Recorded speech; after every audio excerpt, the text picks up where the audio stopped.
Wendy Williams addresses her son's alleged financial misconduct. Wendy Williams does not appear to be harboring any resentment toward her son Kevin Hunter Jr., and it is evident that she is prepared to move on from her past errors, even if they are the impetus for her dismal living circumstances.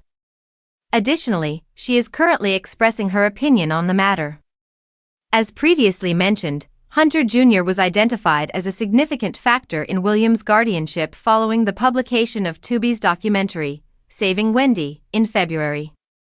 Williams' access to her own funds was restricted and she was placed under court-appointed guardianship, as evidenced by court documents that cited his substantial expenditures at his mother's expense.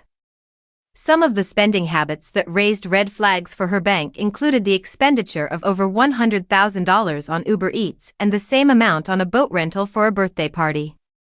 My son exceeded his limits. He exceeded his limitations in relation to me. He was utilizing my funds in an inappropriate manner without informing me. At that time, Williams stated in the documentary, that is when my money was stolen. She also considered the possibility that other individuals may have been involved in her financial exploitation. However, this does not absolve Hunter Jr. of his involvement in her death. However, it appears that Williams is prepared to relinquish the past.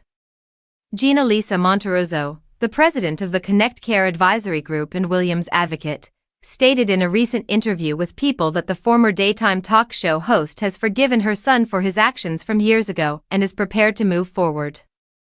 The misunderstanding is that Wendy disclosed to the public that this occurred 3 years ago. Monterroso clarified, so that is something that they were able to overcome. That will always be her son, her unconditional love. And that is essentially it. It was significant news for all. However, this occurred 3 years ago. She further stated, I am aware that she maintained communication with him. Additionally, that is her honey rabbit. Monterroso shared in another interview that Williams was eager to share her story in advance of the jury trial in order to inform the public that she was not mentally incapacitated, as had been suggested in previous reports. Monterroso also disclosed that she was responsible for Williams' unexpected hospital visit in March.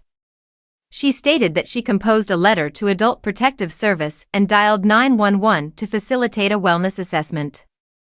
She hoped that this would enable them to obtain the results of an additional mental evaluation and acquire proof from an independent source that Williams was mentally alert and sane outside of this guardianship.